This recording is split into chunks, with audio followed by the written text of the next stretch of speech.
Halo guys, kembali lagi bersama kita Ya bukan, podcast.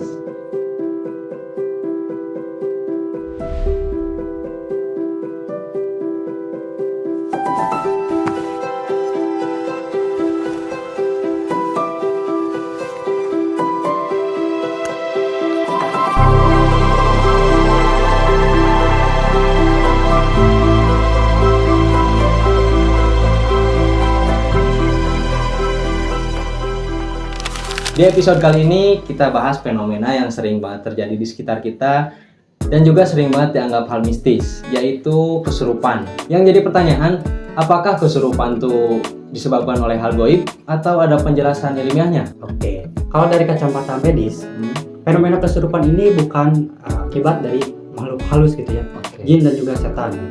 Tapi ini tuh ada penjelasan ilmiahnya. Fenomena ini nyata adanya, dan ini tuh disebut dengan fenomena DTD atau dissociative trance disorder.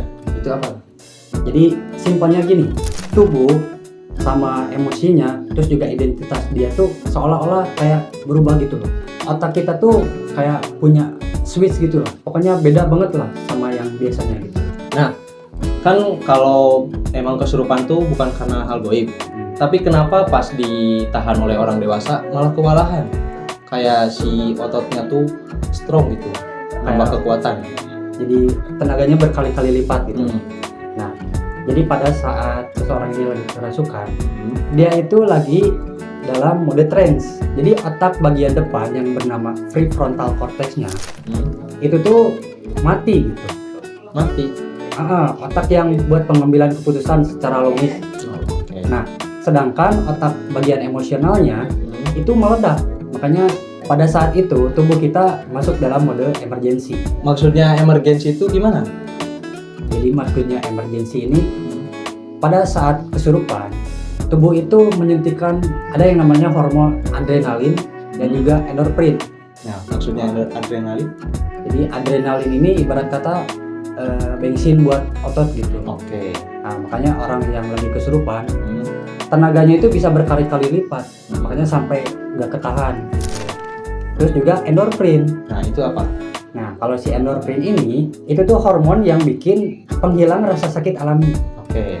Makanya pada saat ketika kesurupan itu dia gak ngerasain apa-apa tuh, meskipun kita cubit atau kita pukul sekalipun itu gak bakal kerasa.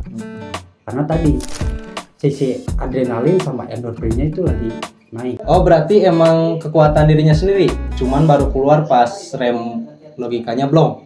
Ya, sebenarnya manusia ini punya cadangan kekuatan super yang luar biasa gitu. Cuman biasanya ditahan sama logika biar gak cedera. Nah, pada saat kesurupan, pembatas itu tuh hilang gitu. Nah, kenapa kesurupan tuh kebanyakan di tempat umum, kayak di banyak orang, dan juga bisa menular gitu? Nah, bener banget, rata-rata yang kesurupan itu antara di pabrik atau juga di sekolah. Ya.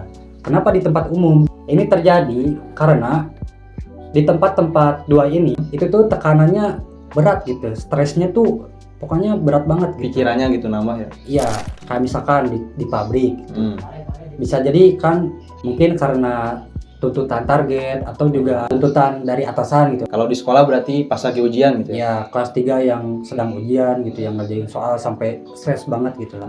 Nah, pertanyaannya, kenapa bisa menular? Nah, karena gini, pada saat kondisi lagi stres-stresnya, Ya. itu tuh ada satu orang dia tuh yang mentalnya lemah. Oke. Nah, jadi pada saat itu dia nggak ketahan nih, nggak kekontrol nih emosinya, terus tiba-tiba gitulah Keluar. Jadi ketika orang lain lihat, dia tuh panik. Nah, si panik ini bisa menyebar, dan ini yang disebut dengan histeria massal atau bisa dibilang itu pengaruh dari sugesti kolektif. Terus ada gak sih cara mencegah biar gak kesurupan itu? Cara mencegah biar gak kesurupan. Oke, mungkin pertama kita harus kenal sama diri sendiri. Terus yang kedua, biasakan untuk berpikir secara logis, berpikir kritis lah intinya gitu. Oke. Kita ini ngebahas yang masih bisa dilogikakan ya. Intinya ketika ada hal yang bersangkut pautkan dengan hal goib, coba deh pikir dulu pakai logika. Jangan langsung mikir ini hal goib. Tapi kalau kesurupan yang bisa nempel di dinding, nah baru itu Asli. bisa dipertanyakan ya. Iya. Cukup dari kita? Enggak. Oke, cukup.